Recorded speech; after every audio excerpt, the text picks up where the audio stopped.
हम श्रीगुरो श्रीयुतापदकमलं श्रीगुरून् वैष्णवांश्च श्रीरूपं साग्रजातं सहगण रघुनाथान्वितं तं सजीवं साद्वैतं सावधूतं परिजनसहितं कृष्ण चैतन्यदेवं श्रीराधा कृष्णपादान् सहगण ललिता श्रीविशाखान्वितांश्च नमो विष्णुपादाय कृष्णपृष्ठाय भूतले श्रीमते भक्तिवेदान्त स्वामिति नामिने नमस्ते सारस्वते देवे गौरवाणी प्रचारिणे निर्विशेष शून्यवादी पाश्चात्य देश तारिणे नमो महावदन्याय कृष्ण प्रेम पदायते कृष्णाय कृष्ण चैतन्य नामिने गौरतसे नमः हे कृष्णा करुणा सिंधु दीन बंधु जगतपते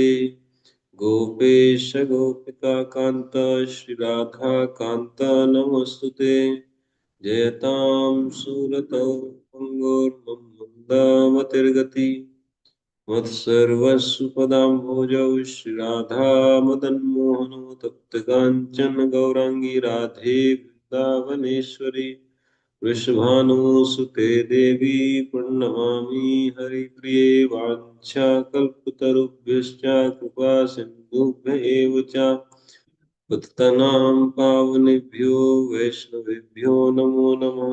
जय श्री कृष्ण चैतन्य प्रभु नित्यानंद श्री अद्वैत गदाधर श्रीवासादि गौर भक्तवृंदा हरे कृष्णा कृष्णा कृष्णा हरे हरे हरे राम राम राम हरे हरे। ओम नमो भगवते वासुदेवाय नारायणं नमस्कृत्यं नरं चैव नरोत्तमं देवीं सरस्वतीं व्यासं ततो जयमुदीरयेत् नष्टप्रायेषु भद्रेषु नित्यं भागवतसेवया भगवती उत्तमश्लोके भक्तिर्भवति नैष्ठिकी कृष्णाय वासुदेवाय देवकी नन्दनाय च नन्दगोपकुमाराय गोविन्दाय नमो नमः। नमो पङ्कजनाभाय नमो पंकजमालिने नमो पंकजनेत्राय नमस्ते पंकजांग्रहे। हरे कृष्णा।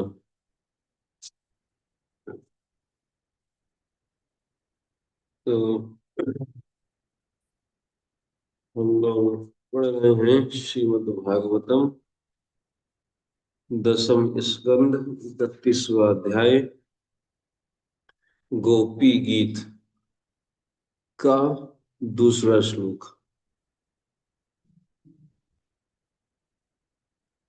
कल नित्यानंद त्रयोदशी था। कितने लोगों ने क्लास किया था शाम को? ऑनलाइन जो मैंने दिया था ठीक था? बहुत बढ़िया था प्रभु जी, हम लेते। बहुत बढ़िया था। हम्म। तो इतनी भीड़ भाड़ में जो है क्लास ढंग से होता नहीं। तैयारी तो बहुत बढ़िया किया था। मेरे हिसाब से क्लास अच्छा नहीं हुआ था। बच्चे ज्यादा परेशान करते थे। एक तो भीड़ कम जगह है ना। कम हमको लग रहा है 150 लोग आ गए होंगे। 150 लोग होंगे तो 150 से ज्यादा ही होंगे। स्पीकर आवाज क्लियर नहीं। अच्छा। कई बार मैसेज कर रहे हैं फिर आपका कंसंट्रेशन इधर। हम्म वो ठीक नहीं होता है उसमें बच्चे बच्चे रहते हैं ना। बच्चे बहुत चिल्लाते रहते हैं बीच में। तो एक्चुअली लीला कथा होता है जब जो भक्त होते हैं। नए लोगों में नहीं होता है। नए लोगों में फिलोसफी फिलोसफी और जो है ऐसे थोड़ा जनरल बात बता दी जाए तो उसमें तो ठीक लगता है। क्योंकि लीला जब बताई जाती है भगवान की तो उसमें कुछ चिंतन होना चाहिए तभी तो कुछ बताएगा व्यक्ति। और उसमें जो चाहे चाहे हो रहे चारों तरफ तो क्या उसमें कथा कहेगा। हाँ नित्यानंद बिल्कुल। हाँ कथाएं भी बिल्कुल अलग होती है नित्यानंद प्रभु की। लेकिन बहुत अच्छी कथा थी कि नित्यानंद प्रभु जो है लक्ष्मण बने हुए थे। और एक एक लड़का जो है आया कि हे लक्ष्मण मैं रावण हूँ। कह रहा कि ये ले मेरी वज्र शक्ति है ना अभी तुझको मार देता हूँ सावधान। तो वो एक जो है कमल का फूल लेके जाता है और मारता है ऐसे। तो नित्यानंद प्रभु जो लक्ष्मण बने हैं, उनकी छाती पे लगता है वो फूल आकर के, और तुरंत गिर जाते हैं। तो नित्यानंद प्रभु ये पहले समझा के रखते हैं, एक व्यक्ति को हनुमान बनाते हैं, एक बच्चे को, कि तुझको जा करके फिर वो औषधि लेकर के आनी है ना, पर्वत से। और फिर उसको एक वो सुसेंट वैद होता है, तो वो उसको जो है उसका वो बना करके एक बूंद जैसे ही मुख पे डालेगा तो ठीक हो जाएगा। अब ये जो बच्चा था, ये गया औषधि लेने के लिए, इसको लग गई भूख। ये अपने घर चला गया। और इधर नित्यानंद प्रभु को लक्ष्मण का आवेश आ गया। तो नित्यानंद प्रभु वास्तव में मूर्छित हो गए। वहां पे वैद्य आए, उन्होंने जो है देखा कि इसकी तो आत्मा ही नहीं है। और हड़ाई पंडित और पद्मावती बेचारे मूर्छित होकर ही गिर गए। हाय हाय होने लगा पूरा एक चक्र धाम में, कि लड़का मर गया, लड़का मर गया, है ना। तो बिल्कुल ठंडे हो गए हाथ पैर, और वास्तव में प्राण नहीं थे, है ना। वो लक्ष्मण का आवेश आया हुआ था पूरा। तो अब जो है वो वैद्य बोले कि भाई ये तो इसमें तो निष्प्राण है। तो कुछ बड़े बूढ़े थे, उन्होंने कहा कि भाई ऐसी एक बार पहले भी हुआ, एक रामलीला में ऐसा हो गया था। एक व्यक्ति दशरथ बना हुआ था, और जब भगवान राम का वनवास हुआ तो उसको जो है बड़ी पीड़ा हुई, है ना, महाराज दशरथ को। तो विरह में उनके प्राण ही चले गए थे। कर तो रहे थे जो है नाटक, लेकिन वो वास्तव में व्यक्ति मर गया था, इतना अभिनिवेश हो गया लीला में। तो कि ऐसा हो जाता है ना, कुछ ने कहा। एक ने तब तक कहा कि अच्छा एक काम करो, इस अभिनिवेश से बाहर आ जाएंगे, कि जैसे जैसे लीला में हुआ था ऐसे ऐसे करो, कि जो एक व्यक्ति हनुमान जी बन करके वो लाओ औषधि, और एक बच्चा वैद्य बनो, वैद्य बन करके फिर वो उसके मुख में डालेगा उसको औषधि को, तो ठीक हो जाए। तब तक इन बच्चों को याद आया कि हाँ यार, ये तो निताई हमको बताया था। ये बेचारे दुखी हो गए, है ना, अपने मित्र को देख करके कि भाई ये मित्र मूर्छित हो गया है, तो इसलिए वो भूल गए आगे की वो जो है ड्रामा, है ना, कि आगे क्या करना था। तो जब इस व्यक्ति ने ऐसा सलाह दिया तो उनको बच्चों को तुरंत समझ में आ गया। उन्होंने कहा कि हाँ निताई हमको कहा था ऐसा, कि जो एक व्यक्ति को हनुमान बन करके आना, तो कि हनुमान किसको कहा था, तो उसको खोजने लगे। वो पता चला कि जो अपने घर पे है। वो भोजन कर रहा है बेचारा। उसने कहा यार तू भोजन कर रहा है, वहां के प्राप्त ले गए, तो जल्दी चलो यहाँ से। तो अब उस बच्चे को लाए जो हनुमान बना हुआ था। वो फिर औषधि लेकर के आया, औषधि फिर एक बच्चा वैद्य बना हुआ था।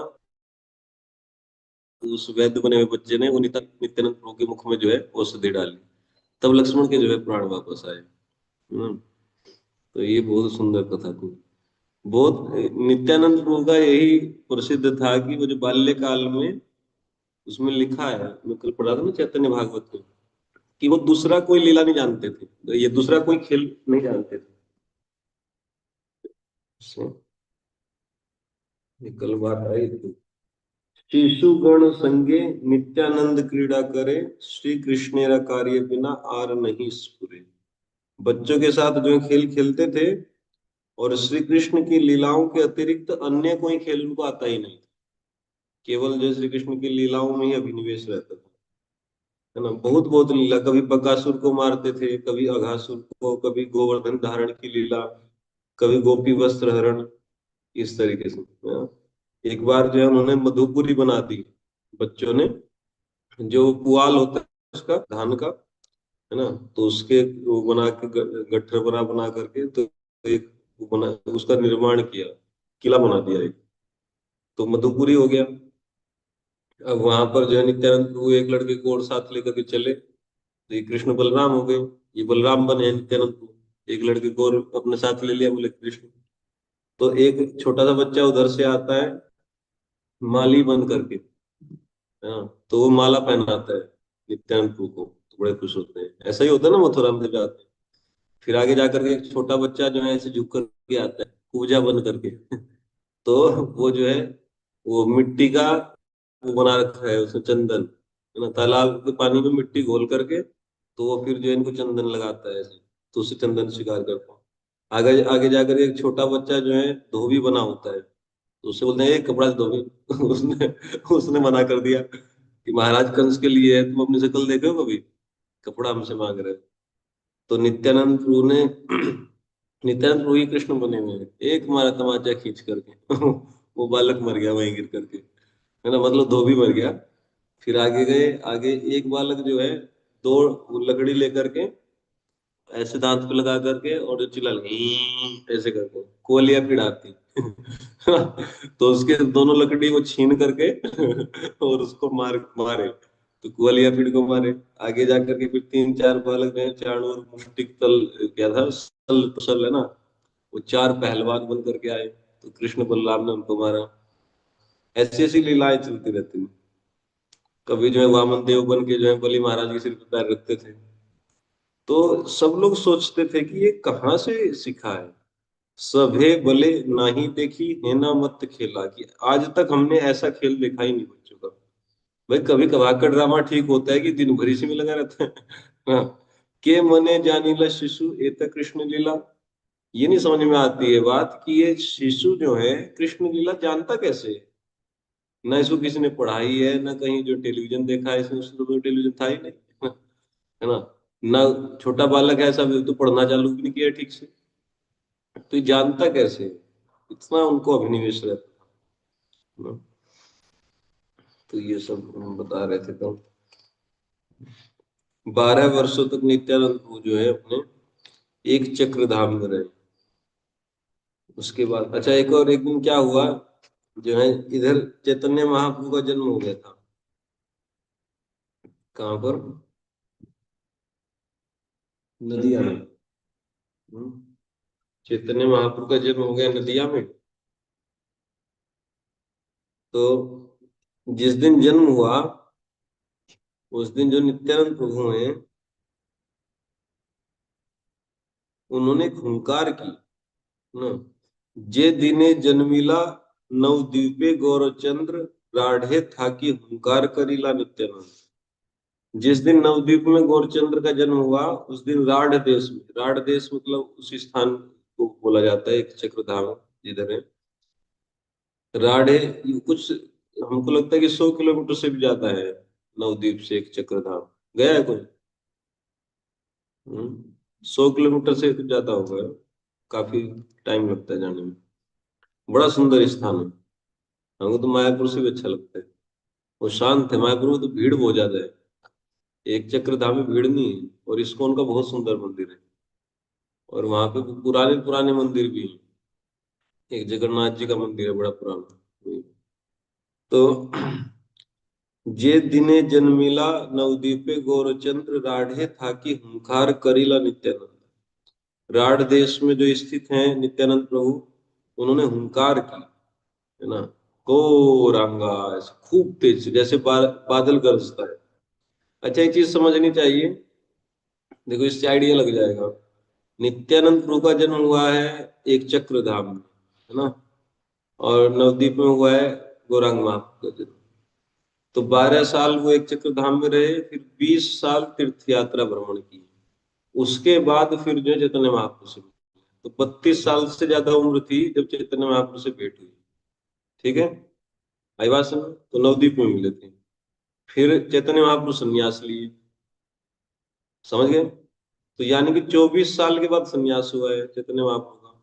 ये समझ रहे हैं? अगर उम्र का अंदाजा लगाया जाए, तो 24 साल के बाद जो है संन्यास हुआ है। तो लगभग एक दो साल, 1 साल के बाद या 6 महीने के बाद हो गया होगा।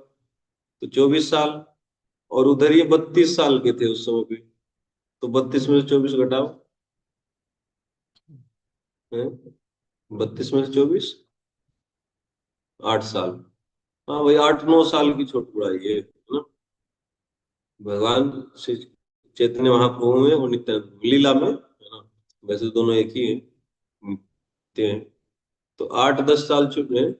8 साल तो मोटा मोटी दिख ही रहा है स्पष्ट, है ना। तो 8 से 9 हो सकता है, ऐसा एग्जैक्टली कहीं दिखेगा तो देखो, है ना। हरिदास ठाकुर लगभग 20 वर्ष बड़े थे। 20 पता नहीं 25 कुछ, ज्यादा ही होंगे। हरिदास ठाकुर तो हमको लगता है ज्यादा ही होंगे, बूढ़े थे, है ना। अद्वैताचार्य और हरिदास ठाकुर तो बूढ़े हो गए थे जब ये जो चैतन्य महाप्रभु का जन्म हुआ। 40 साल शायद मुझको लगता है बड़े। कहीं देखे हों। तो खैर जो भी है, तो जिस दिन नवद्वीप में गौरचंद का जन्म हुआ, तो नित्यानंद प्रभु ने हुंकार की। देखो ये पढ़ने चाहिए, ग्रंथों से पढ़ेंगे तो बिल्कुल स्पष्ट सारी चीजें समझ में आएंगी, है ना। अब हम इधर उधर से बस सुनते हैं, ग्रंथ से पढ़ना चाहिए। कितनी सुंदर लीला है। अनंत ब्रह्मांड व्यापी हईल हुंकार है। जो ये हुंकार थी अनंत ब्रह्मांडों में व्यापी, हर जगह, मतलब सब ब्रह्मांडों में सुनाई पड़ी कि पता नहीं क्या हो गया, गौरांग कोई बोला है, और ऐसा बोला है कि समझ में भी नहीं आ रहा कि ये शब्द था क्या। जैसे बादल गरजता है तो कुछ समझ नहीं आता है। मूर्छागत हईला जेन सकल संसारे, और इस हुंकार से पूरा संसार मूर्छित सा हो उठा। कथो लोक वलिलेक हईल वज्रपात। बंगला भाषा है गजब की। कह रहे कथो लोक वलिलेक हईल वज्रपात। तो कोई लोग बोले कि लग रहा कहीं वज्रपात हुआ है ना। कुछ लोग हैं कि गांव में ज्ञान देने वाले, तो फिर कहते हैं कथो लोक एक परम उत्पात। कुछ लोगों ने कहा कि हमको लग रहा है कोई बड़ा भारी उत्पात कहीं मचा हुआ है। हाँ। कथो लोक बलि लेक जानिला कारण, कई लोग बोले कि इस शब्द का कारण ये है, क्या है कि मोड़ेश्वर गोसाई रहा ही गर्जन। कह रहे कि एक चक्र धाम में एक शिवलिंग है पहले से ही, है ना, बहुत प्राचीन शिवलिंग है, अभी वो मंदिर है, उसको मोड़ेश्वर महादेव कहते हैं। क्या कहते हैं? मोड़ेश्वर, है ना। तो कुछ लोगों ने क्या कहा, कहने रहे मैं बताऊं कैसे क्या कारण है। बोले क्या कि मोड़ेश्वर गोसाई रहाई ला गर्जन, कहने मोड़ेश्वर गोसाई गर्जन कर रहा है। कि शिव जी बिगड़े हुए लग रहा है। कि मोड़ेश्वर गोसाई, ठीक है, भगवान गोसाई का, कि मोड़ेश्वर गोसाई लग रहा है कर रहा है। यही मत सर्वलोक नाना कथा गाए, नित्यानंद के हो नाही चिन्नी लमाया है। इस प्रकार सब लोग अलग अलग कथा कह रहे थे, और नित्यानंद प्रभु की जो लीला को योग माया के कारण कोई समझ नहीं पा रहा था। हे न मते आपना लुकाइया नित्यानंद, शिशु गणे संगे खेला करे न आनंद। इस प्रकार से नित्यानंद को अपने आप को छिपा के रखते थे योग माया के माध्यम से, और शिशु गण संगे खेला करे न आनंद, के साथ जो है आनंद से खेलते थे। बहुत सुंदर ये लीला है। एक दिन पंच लक्ष्मणेरा भावे प्रभु हाय से रूप, पूजिते न पारे शिशु माना एक तुक। जब लक्ष्मण का अभिनय करते थे तो लक्ष्मण ही हो जाते थे, शिशु जान ही नहीं पाते थे। पंच बाननेरा रूपे बोले शिशुगण, वार्ता जिज्ञासा ये प्रभु हैया लक्ष्मण। एक दिन क्या हुआ, ऐसे लीला करते रहते थे कि पांच बालक बंदर बन गए, और इधर जो है नित्यानंद प्रभु जो लक्ष्मण बने घूम रहे हैं, तो वार्ता करने लगे, बिठा गए रास्ते में, है ना। वो ऐसे लीला करते थे ना, पांच बानर घूम रहे हैं इधर वृक्ष के नीचे, और जो है नित्यानंद प्रभु इधर से जा रहे हैं। उसका लकड़ी का जो है, शहतूत की लकड़ी का धनुष बना रखा है, उसमें रस्सी बांध के, शहतूत की लकड़ी होती है ना, बड़ी लचीली होती है, तो उसको ऐसे करके और उसमें बना के रस्सी, तो वो बना रखा है, दो चार डंडे पीछे खोस रखे हैं। अपने कुर्ते में खोस रखे हैं, वो हो गया जो है बाण। तो लक्ष्मण जी घूम रहे हैं, नित्यानंद प्रभु कह रहे हैं के तारा बानर सब बल बने बने, ए वानर हो, तुम ये वन वन में क्यों घूम रहे हो? बोले आमी रघुनाथ भृत्य बोल मोर स्थाने, मैं रघुनाथ रघुनाथ जी का सेवक हूँ, बताओ मेरे सामने कहाँ घूम रहे हो, क्या तुम्हारा प्रयोजन है इस वन में घूमने का? बोले, तारा बोले आमारा बालीरा भय बुली, देखाओ श्री रामचंद्र लाई पद धूली। कह रहे महाराज, जब आप जो है रघुनाथ जी के भृत्य हैं, तो आपके चरणों में हमारा ये निवेदन है, हम अपनी कथा आपको बताते हैं कि तारा बोले, वो सब लोग बोले कि हमारा बालीरा भय, हमको बाली से बहुत भय है। किसकी निंदा से हम जो है खदेड़ दिए गए? ये पांच वानर हैं, हनुमान जी हैं, सुग्रीव है, और जो है अंगद है, और नल और नील है। कह रहे हैं कि वहां से हमको जो हम भयभीत होकर के इधर घूम रहे हैं, और यदि आप रघुनाथ जी के भृत्य हैं तो हमको उनका दर्शन करा दीजिए, हम उनकी चरण पद धूलि लेना चाहते हैं। बोले ता सभारे संगे करी आई से लैया। अब उन सबको लेकर के नित्यानंद प्रभु ले आए लक्ष्मण जी भगवान राम के पास, और श्री राम चरण में पड़े दंडवत हैया, और रामचंद्र जी के चरण पड़ के दंडवत किए सारे वानर। इंद्रजीत वध लीला कौन दिने करे, मतलब ऐसी ऐसी लीला चलती थी। कभी कभी इंद्रजीत के वध की लीला करते थे, कौन दिन आपने लक्ष्मण भावे हरे, विभीषण करिए आने न राम स्थाने। कभी कभी विभीषण, एक बालक विभीषण बन के और एक पानी के गड्ढे को पार करके आता था, छोटे से एक गड्ढा खोदते थोड़ा सा पानी डाल देते थे, समुद्र हो जाता था, है ना। तो फिर उसके ऊपर ऐसे करता हुआ आकाश मार्ग से वो दूसरी तरफ आ जाता था। इधर जो है भगवान राम लक्ष्मण खड़े रहते थे तीर कमान लिए, तो वह जो है आश्रय लेता था। तो श्री रामचरण कौन लंकेश्वर अभिषेक करे न ताहन। फिर उस गड्ढे के पानी में से जो है थोड़ा सा पानी उठा करके अभिषेक कर दिया जाए, मंत्रित कर गया ना, उसका लंकेश्वर बना दिया गया अभिषेक। कोनो शिशु बोले मुई आईलू रावण। अच्छा, ये तो मैंने बताई थी। तो ऐसी ऐसी लीलाएं चलती थी। बढ़िया थी कि नहीं लीलाएं नित्य रुक्मिणी की। फिर उनका वर्णन है कि वो कहाँ कहाँ गए थे। और एक मैंने वो भी बताया था, जो नित्यानंद प्रभु का तत्व क्या है। ये सुना था आपने शुरुआत में किसने? एक श्लोक था, ये याद भी करना चाहिए, श्लोक पढ़ना चाहिए भगवान के सामने। दो तीन श्लोक किसी के याद है नित्यानंद प्रभु का कोई जो है प्रणाम मंत्र? कौन सा प्रणाम मंत्र आप पढ़ते हो नित्यानंद प्रभु के सामने प्रणाम करते हुए? बस जय निताई हैं? वो जब नया नया भगत बनता है उसको ये बोलते हैं, कहीं भी प्रणाम करता है ना तो हरे कृष्ण बोला कर। तो वो कहीं भी जाते हैं तो हरे कृष्ण कृष्ण कृष्ण हरे हरे, हरे राम राम राम हरे। तो उससे भी पार हो ही जाएगा। कोई दिक्कत तो है नहीं, लेकिन पढ़ना चाहिए ना। हम तो एक बड़ा सुंदर है छोटा सा ही, ये भी मैं पढ़ता हूँ, संकर्षण कारणों साई। एक है नित्यानंद नमोस्तुभ्यं प्रेमानंद प्रदायने कलो कल्मष नाशाय जहानुवा पते नमः। कितने लोगों को पता है श्लोक? वो सुंदर है, सिंपल ही है। नित्यानंद नमस्तुभ्यं, हे नित्यानंद आपको प्रणाम है। एक दो लोग हाथ उठाएंगे ना। प्रेम आनंद प्रदायिनी, प्रेम और आनंद प्रदान करने वाले नित्यानंद प्रभु आपको प्रणाम है। कलो कलमश, कलयुग के जो कलमश हैं, जो दोष हैं, नाशाय उनको नाश करने वाले हैं। और जहानवा पति, जहानवा देवी के पति हैं, आपको नमस्कार है। एक और श्लोक है नित्यानंदम अहम नौमी, नित्यानंद को मैं प्रणाम करता हूँ। सर्वानंद करम परम, जो परम आनंद प्रदान करते हैं सबको, है ना। सर्व आनंद करम परम, जो सभी को परम आनंद प्रदान करते हैं। चाहे कोई चोर उचक्का हो, चाहे कोई साधु स्वभाव का हो, सबको परम आनंद प्रदान करते हैं। हरि नाम प्रदम देवम, हरि नाम प्रदान करने वाले देव। अवधूत शिरोमणि, और अवधूत सन्यासियों में शिरोमणि, हे नित्यानंद प्रभु मैं आपको नमस्कार करता हूँ। तो दो ये है ना। नित्यानंद नमस्तुभ्यं प्रेमानंद प्रदायिने कलौ कलमश नाशाय जहन्वा पतिये नमः। दूसरा है नित्यानंदम अहम नौमि सर्वानंद करम परम, हरि नाम प्रदम देवम अवधूत शिरोमणि। ये था। और एक जो है टेक्निकल श्लोक है, मैं इसको बहुत पहले याद किया था, लेकिन कल ही इसका अर्थ समझा अच्छे से। यह संकर्षण कारण तो यशाई, गर्भोदशाई च पयोधिशाई, शेषश्च यस्यांश कलह स नित्यानंदाख्य रामः शरणं ममस्तु।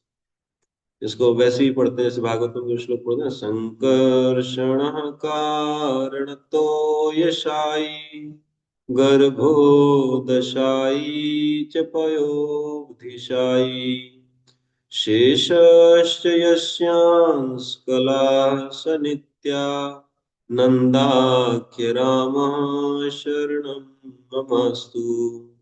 ये नित्यानंद प्रभु का एक श्लोक है, प्रणाम मंत्र।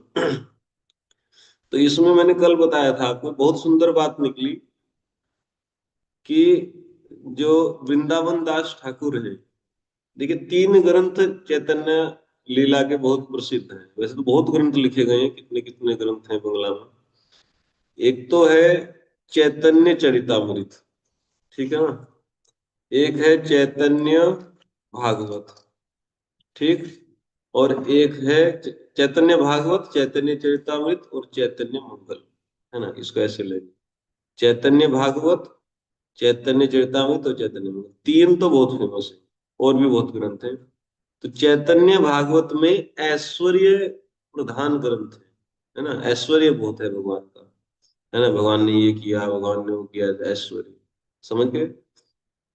और जो चैतन्य चरितामृत है तो सभी लीलाएं, लेकिन उसमें जो माधुर्य रस है वो अधिक है, समझ गए ना।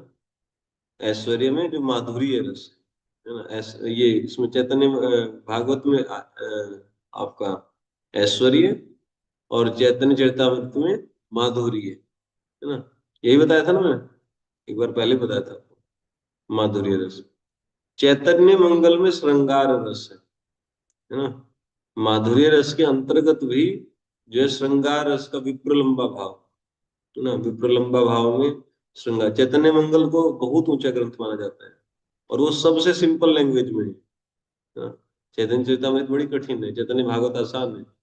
चैतन्य भागवत में फिलोसॉफी नहीं है कोई, है ना। चैतन्य चरितमृत में कूट कूट के फिलोसॉफी भरी हुई है, इसलिए प्रभुपाद जी चैतन्य चरितमृत को ही चुने पहले, कि वो ठीक रहेगा पढ़ाना। क्योंकि चैतन्य भागवत को नए व्यक्ति को पढ़ा दो तो समझ में नहीं आएगा, है ना। यमराज डांस करने को मानेगा ही नहीं इस बात को। जब जगाई मधाई का उद्धार हुआ, है ना, शिव जी लौट रहे हैं जमीन में, ब्रह्मा जी नाच पड़े, है ना?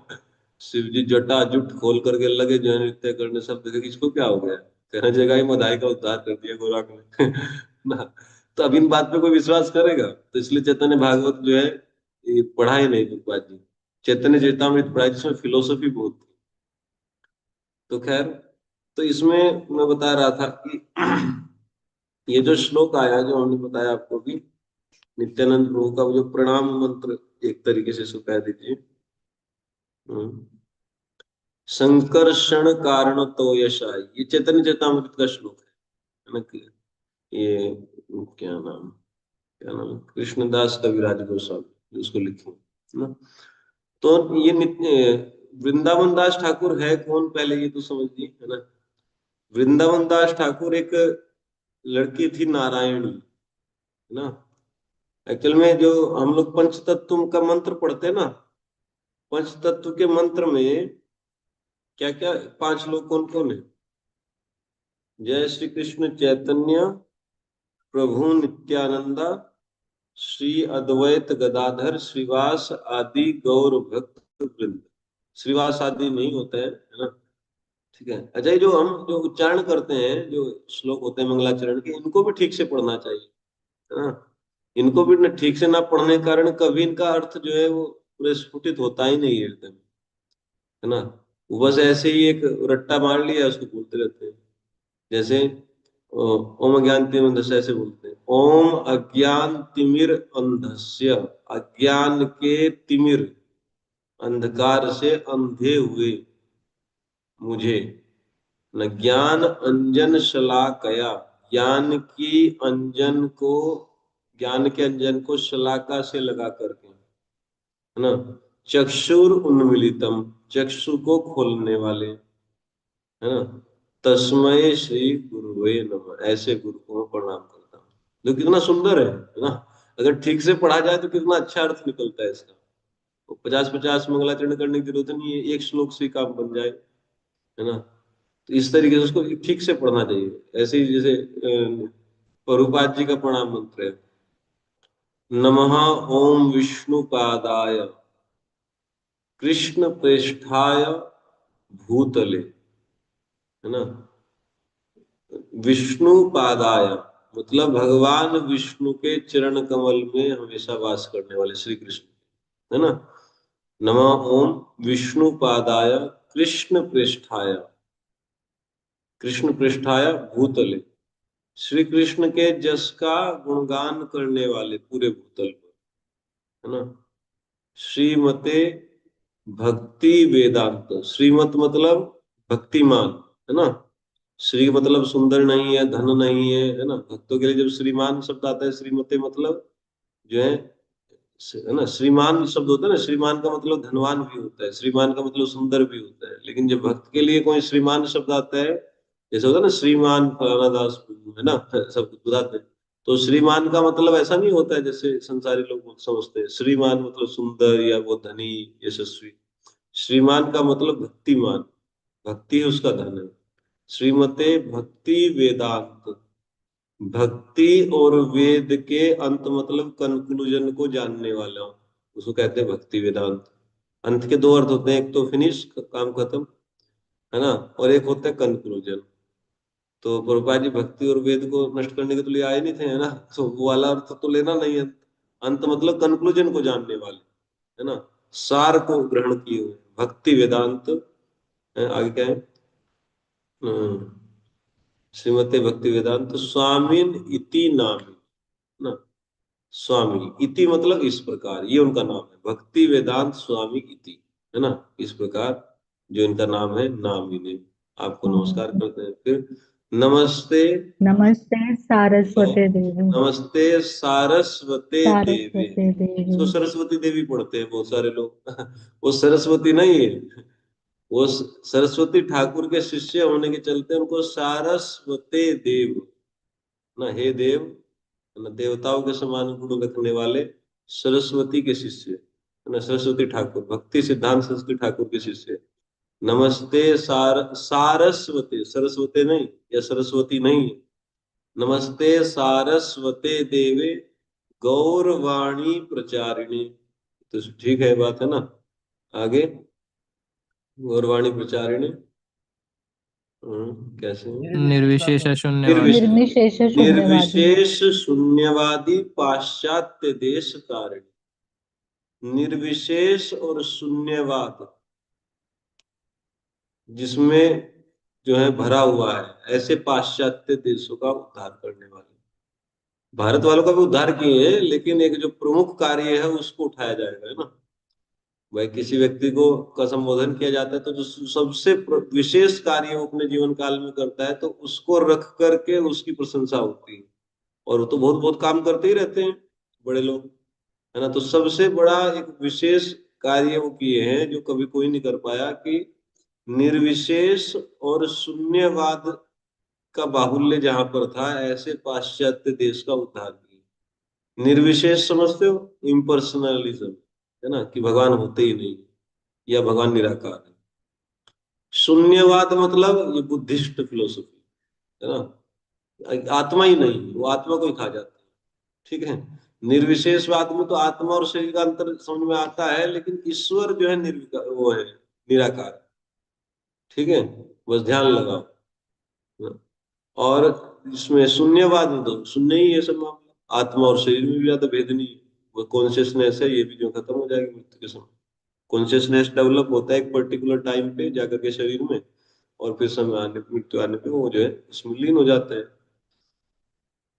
समझ गए ना। तो इस तरीके से अगर एक्चुअली शब्दों को आप पढ़ेंगे तो अच्छे समझ में आएगा। तो खैर, तो वृंदावन दास ठाकुर जो है, ये मैं इसलिए परिचय दे रहा हूँ कि आपकी इच्छा हो जाए चैतन्य भागवत पढ़ने की, है ना। बहुत सुंदर ग्रंथ है, और चैतन्य महाप्रभु के सभी पार्षदों का उसमें बहुत जो है चरित्र का वर्णन है। तो वृंदावन दास ठाकुर को वेद व्यास जी का अवतार माना जाता है ना, गौर लीला में, ठीक है। और ये पढ़ना चाहिए। देखो, अगर आपके पास बड़ा ग्रंथ पढ़ने का भी समय नहीं है, और कोई कहता है हमको ग्रंथ समझ में नहीं आते, तो मैं बताता हूँ आपको पढ़ने का हैबिट कैसे बनेगा। एक तो प्रभुपाद लीलामृत पढ़ो, है ना, खूब पढ़ने लगो, इतना उसमें सुख मिलता है पढ़ करके, बड़ा आनंद आता है। भक्ति के वो सिद्धांत भी पता चल जाएंगे, और आनंद भी आएगा पढ़ने में, दिमाग लगाना नहीं पड़ता उसमें ज्यादा, स्टोरी पे। दूसरा ग्रंथ आप पढ़ो, ये चैतन्य भागवत, इसमें ज्यादा दिमाग नहीं लगाना पड़ता है, फिलोसफी है ही नहीं, है ना, केवल लीला है, और इतना आनंद आता है कि आनंद में रहता है पूरा, ठीक है।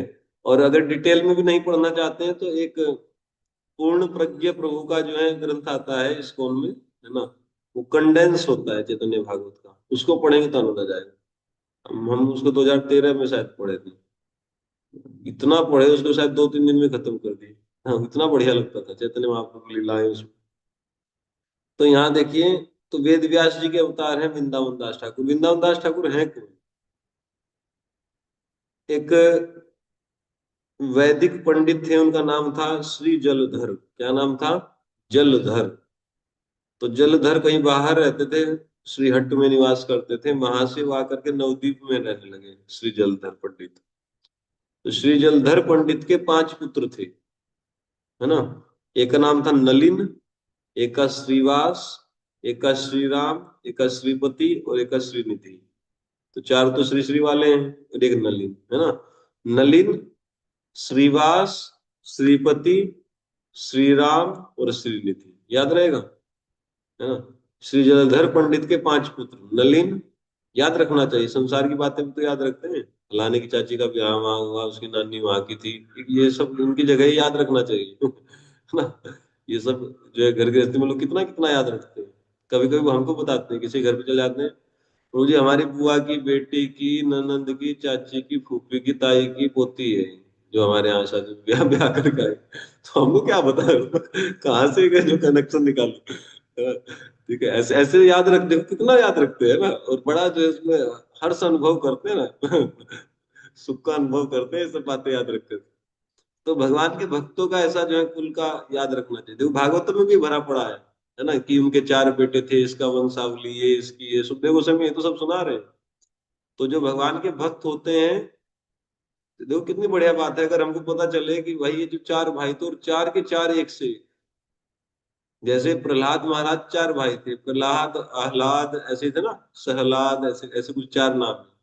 आप उन चारों के कुल परंपरा को पढ़ेंगे ना, उसमें एक से एक धुरंधर हुए चारों, एक से एक असुर प्रहलाद के कुल में तो प्रहलाद के पुत्र विरोचन, उनके पुत्र जो है बलि महाराज। तो देखो ये भी जब हमको सबसे पहली बार पता चला 14-15 साल पहले की प्रहलाद महाराज और बलि महाराज जो है दादा पोते हैं, तो हमको बड़ा बढ़िया लगा है यार। बाबा भी गजब का था और पोता है उससे भी गजब का, है ना। प्रहलाद और विरोचन की भी कथा आती है ना, अपने गर्दन काट करके दे दिए एक ब्राह्मण को, है ना, इतने दानी थे। और सोचे असुर कुल में जन्मे हुए। और प्रहलाद किसके पुत्र है? हिरण्यकश्यप के। हिरण्यकश्यप भी उसके पुत्र हैं कश्यप मुनि के, और कश्यप किसके पुत्र है? मरीचि, मरीचि ब्रह्मा जी के।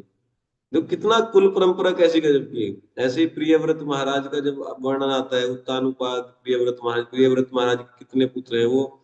उनके 3 पुत्र तो ये मनु बने, 3 पुत्र प्रियव्रत महाराज के। सोचिए, आजकल किसी के 3 लड़के होते हैं, एक किसी की लड़की को लेके भाग गया, एक दारू पिए पड़ा है कहीं नाली में, है ना एक का डाइवोर्स फाइल हो गया है ना। ऐसे ऐसे आजकल तो हमारे परंपराएं चल रही है ना? क्या किसी का वर्णन करें और सुने। और पहले के लोग देखो कैसे कैसे थे। तो ये याद रखना चाहिए।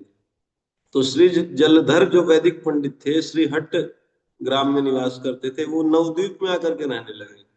क्यों रहने लगे? जैसे कहीं दूर बैकवर्ड कोई क्षेत्र हो, वहां पे रहने वाला व्यक्ति मान लो उसके बालक वालक हो गए, तो वो पढ़ाने के लिए उनको अच्छी जगह पे शिफ्ट हो जाता है ना, कि भाई वहीं पे अपना कुछ बिजनेस कर लेंगे और अपना वहां, क्योंकि नवद्वीप जो है ये शिक्षा का क्षेत्र था। जैसे इधर वाराणसी है यूपी में, तो ऐसा बंगाल में गौड़ देश में जो है नवद्वीप को एक शिक्षा का क्षेत्र माना जाता था, कि वहां पे ये जो है शिक्षा की जो संस्थाएं थी वो बहुत ज्यादा थी। संस्कृत के विद्वान बहुत मिलते थे, ज्योतिष के उनके। तो सारे बच्चों को लेकर के 5 पुत्र थे, वहां आ गए। 5 पुत्र हैं, उनका क्या क्या नाम है? नलिन, श्रीवास, श्रीराम और श्रीनिधि, और क्या था? श्रीपति, है ना। श्रीवास, श्रीराम, श्रीपति, श्रीनिधि और नलिन। ये श्रीवास वही है, श्रीवास आदि गौर भक्त वृंद, है ना। ठीक है, श्रीवास आदि ये तो है आदि, और अंत का तो कुछ है ही नहीं, है ना। आगे गौर भक्त वृंद, है ना। गौर के भक्त, है ना, गौरांग महाप्रभु के भक्तों का जो है वृंद है। खैर, तो ये जो 5 भाई थे, नलिन जो थे सबसे बड़े, उनकी एक कन्या थी नारायणी। क्या नाम था? नारायणी, नारायणी नाम था उनका। और नलिन का निधन हो गया। ठीक है, जब नारायणी छोटी थी, उन्होंने देखा भी नहीं अपने पिता को। तो नलिन का जो है निधन हो गया। उसके बाद जो है श्रीवास पंडित नारायणी और उसकी माँ को अपने घर ही ले आए नवद्वीप में, है ना। नवद्वीप में ही, पहले कहीं और रहते थे, तो वहीं पे नवद्वीप में ले आए, अपनी देख रेख में रखने लगे। तो कुछ दिनों के बाद नारायणी की माँ भी मर गई बेचारी की। तो श्रीवास पंडित की भतीजी थी ये नारायणी, छोटी थी वो। तो ये आंगन में खेलती रहती थी। तो जब महाप्रभु आते थे, भक्तों के साथ नगर भ्रमण करते थे, फिर उसके बाद श्रीवास पंडित के आंगन में जो है कुछ अंतरंग भक्तों को साथ लेकर के रात्रि में बहुत उच्च स्वर से जो है प्रेम नाम संकीर्तन किया करते थे। ठीक है। तो एक बार जो है कुछ लोग बड़ा उनसे ईर्ष्या करने लगे, उस क्षेत्र के और लोग, ब्राह्मण लोग ही, कि ये पता नहीं क्या जो हुड़दंग बजाते हैं, रात भर कीर्तन करते हैं। तो जाकर के कोई बता दिया उसको, जो वहां का राजा था ना, नवाब था, उसको बता दिया कि दुखी कर दिया उन्हें, है ना, रात भर जो ढोल मजीरा पीटते हैं। तो दिन में इनको कुछ काम ही नहीं है, हम थके हारे आते हैं, दिन भर कुछ काम करते हैं, रात को सोते हैं, इन्हें दुखी कर दिया। वो ईर्ष्या करते थे। हाँ। तो ये बात मुझे पता पड़ गई कि भाई कोई व्यक्ति बता दिया है उधर। तो ये जो श्रीवास को जब ये बात पता पड़ी, श्रीवास पंडित को, तो बड़े जो है भयभीत हो गए। उन्होंने सोचा कि भाई राजा के सिपाही आएंगे और जो है सबको पकड़ कर ले जाएंगे, चैतन्य महाप्रभु को भी ले जाएंगे। मेन तो उनका जो है भय का विषय यही था कि कहीं गौरांग को ना पकड़ के ले जाए। तो ये सब बताए। तो एक दिन बड़े जो है चिंतित थे। तो चैतन्य महाप्रभु ने पूछा कि श्रीवास, तुम लगता है कुछ चिंतित दिखाई पड़ते हो। बोले नहीं महाराज, बस चिंता का विषय ये है कि इन लोगों ने वहां पे जो है काजी को कर दिया, सूचना दे दी कि ऐसा ऐसा हो रहा है यहाँ पे, ये लोग धर्म परिवर्तन करवा रहे हैं मुसलमानों का हिंदुओं में, है ना, और ये कुछ प्रचार कर रहे हैं धर्म का, और रात भर जो हुड़दंग मचाते हैं, कि हमको लग रहा है कि सिपाही आएंगे और हम लोगों को पकड़ के ले जाएंगे। तो महाप्रभु ने कहा कि यदि राजा के सिपाही आएंगे तो मैं सबसे पहले उनके साथ राजा के पास जाऊंगा, और राजा के जितने भी काजी हैं, मुल्ला हैं, उन सबको अपने सामने बुलवाऊंगा, हाथी घोड़ों के साथ, कि सबको बुलाओ, है ना, चैतन्य महाप्रभु। और जब वो आएंगे तो फिर मैं जो है उन काजियों को और मुल्लाओं को राजा के सामने कहूंगा कि तुम कुरान की आयतें पढ़ करके हाथी घोड़ों के हृदय में प्रेम मुड़ा के दिखाओ। कर वो कर नहीं पाएंगे। और फिर मैं क्या करूंगा, कह रहे हैं कि मैं कृष्ण नाम उच्चारण करूंगा और कृष्ण कृष्ण कह करके सबको रुलाऊंगा राजा के सामने। ठीक है। तो इस तरीके से अपने धर्म की विशेषता बता करके सत्य और असत्य का निर्णय मैं राजा के सामने कर दूंगा। चैतन्य महाप्रभु ने बोला। श्रीवास पंडित देख रहे हैं चैतन्य महाप्रभु को, क्योंकि चैतन्य महाप्रभु का अभी ये सब बातें जो है प्रकट हुई नहीं थी तब तक, है ना। अभी वो महाप्रकाश लीला वो सब हुआ नहीं था, कहने देखो उसको, है ना, निमाई को, है ना, निमाई थे ना तब। तो निमाई ऐसे सब बोलते थे, कह रहे हैं कि मैं सत्य असत्य का निर्णय कर दूंगा, किसका धर्म विशेष है, मैं तो कृष्ण कृष्ण कह करके रुला दूंगा उनको, घोड़ाती घोड़ो। तो सब लोग सोचते कैसे। तो श्रीवास जो है सुनते रहे, है ना, विश्वम्भर चैतन्य महाप्रभु की बातें, भगवान का एक नाम विश्वम्भर भी है, क्योंकि इन बातों पे विश्वास तो था नहीं, है ना, क्योंकि अपनी ईश्वरता का, भगवत्ता का भी प्रकाश नहीं किया था चैतन्य महाप्रभु ने। तो उन्होंने क्या किया, श्रीवास पंडित की मन की बात जान गए चैतन्य महाप्रभु। तो उन्होंने कहा कि यदि तुमको मेरी बात का विश्वास ना हो तो मैं अभी तुमको प्रत्यक्ष दिखा दूंगा अपना प्रभाव। बोले दिखाओ, अच्छा क्या क्या तुम्हारा प्रभाव। तो उन्होंने देखा कि सामने के आंगन में नारायणी खेल रही थी, वही है ना, इनकी भतीजी जो थी, छोटी थी, वो खेल रही थी। तो वो 4 वर्ष की थी उस समय पे नारायण। तो बोले नारायणी इधर आ। बोले बेटी नारायणी, कृष्ण नाम बोलो तो वो बोलती है, वो हाँ बोलते हैं कि कृष्ण नाम बोलो, और थोड़ा कृष्ण नाम बोल बोल करके रो करके दिखाओ, है ना। तो जैसे चैतन्य महाप्रभु ने उसको छुआ, उसके सिर पे ऐसे हाथ रखा, ना कृष्ण नाम बोलो, रो करके दिखाओ। और नारायण तो बिल्कुल हा कृष्ण, है ना, आंखों से जैसे पिचकारी, है ना, ऐसे आंसू बाहर और लोटी लोटी फिरे पूरे आंगन में, है ना, कभी यहाँ गिरे कभी वहां गिरे, हा कृष्ण। उसकी हालत खराब हो गई, है ना, अजस्र अश्रुधारा बहने लगी आंखों से, सारे कपड़े उसके जो है आंसू में भीग गए, और पूरा धूल में लौट रही है इधर, हा कृष्ण, है ना। सर्वभूत अंतर्यामी प्रभु गौर चांद, आज्ञा कैला नारायणी कृष्ण बलिकांत।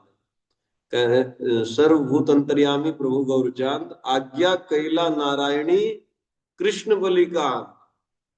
कांद मतलब रोना, कृष्ण बोल करके रो। चारी वत्सरे वत्सरे रशे उन्मत्त चरित। 4 वर्ष की नारायणी थी, उन्मत्त की तरह जो दिखने लगी, जैसे पागल होता है।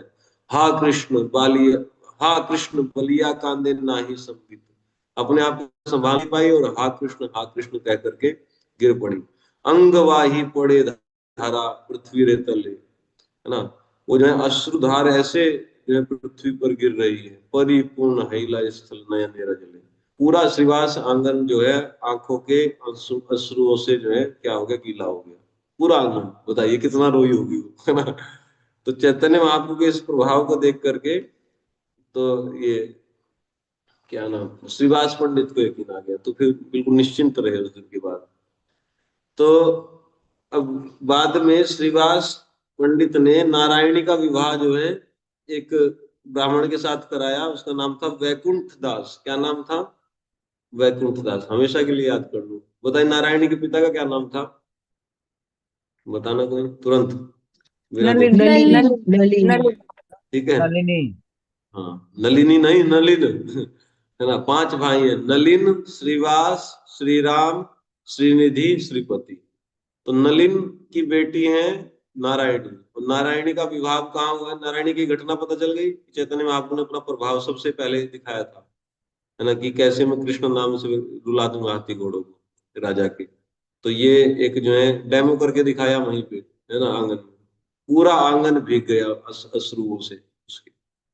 तो उसके बाद जो है नारायणी जब युवा हुई, युवती हुई, तो नारायणी का विवाह जो है वैकुंठ दास के साथ कर दिया गया, है ना।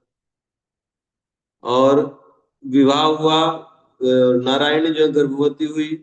जब 5 मास की गर्भवती थी तभी वैकुंठ दास का वैकुंठ गमन हो गया, पति भी मर गए। इसीलिए इसको दुखी भी कहा जाता था ना। दुखी इसका नाम हो गया था नारायणी का बाद में। इसी को तो दुखी कहते थे ना। दुखी को फिर सुखी कर दिया चैतन्य महाप्रभु ने। यही थी ना वो दुखी। दुखी एक कैरेक्टर ये नहीं थी, कोई और थी? हमको तो लगता है यही थी दुखी। प्रभु जी दुखी कृष्ण रख दिया था फिर नाम। पहले दुखी था फिर दुखी कृष्ण रख दिया था, पता नहीं ये यार। पता नहीं कौन थी, यही थी शायद, देखेंगे पढ़ेंगे तो खैर।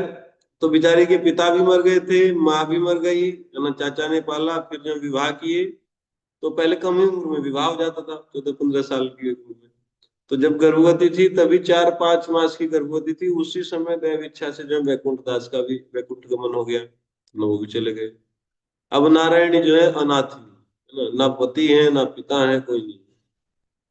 तो नारायणी ने पुत्र को जन्म दिया, और ये लगभग जो है 1519 या 20 जो है निर्धारित किया गया है इनका जन्म, लगभग 1520 मान लो, है ना। 1520 ईस्वी में, है ना, अभी 500 साल पहले 1520 में जो है श्री वृंदावन दास ठाकुर का जो है जन्म। समझ गए ना, ये कथा है। और ये मोदद्रुम द्वीप में एक, हाँ, तो नवद्वीप में रहते थे।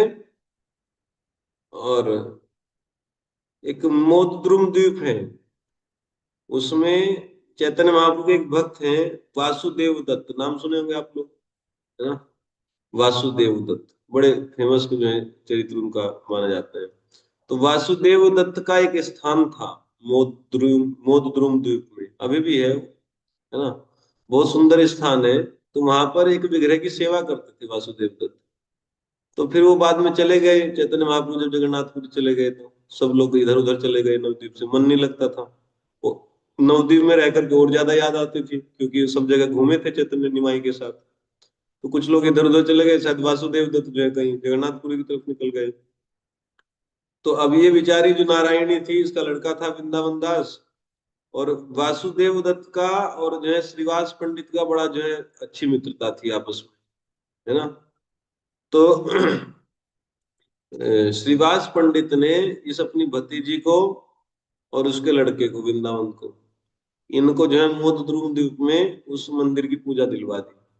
ब्राह्मण थे कि तुम अपना पूजा करते रहना, ये दान दक्षिणा है, उससे घर चल जाएगा। तो ये वृंदावन दास ठाकुर जो है वहीं रहा करते थे मोदद्रुम द्वीप में। बहुत सुंदर स्थान है, इसको हमने खरीद लिया है पूरा। हम्म। तो वहां पे हम लोग जाते हैं, अभी नवद्वीप मंडल परिक्रमा में जाएंगे तो वहां पे तो वृंदावन दास ठाकुर जो है ये नित्यानंद प्रभु के शिष्य है, दीक्षित। नित्यानंद प्रभु दीक्षा देते थे, चैतन्य महाप्रभु दीक्षा नहीं दिए किसी को ना। बस उनके 6 गोस्वामी जो है इनके डायरेक्ट शिष्य नहीं है, शिक्षा शिष्य है, ऐसा दीक्षा किसी को नहीं दिए थे चैतन्य महाप्रभु, एक भी व्यक्ति। लिखे भी कुछ नहीं थे, केवल 8 श्लोक लिखे जो हम पढ़ते हैं ना चैतन्य शिक्षा को।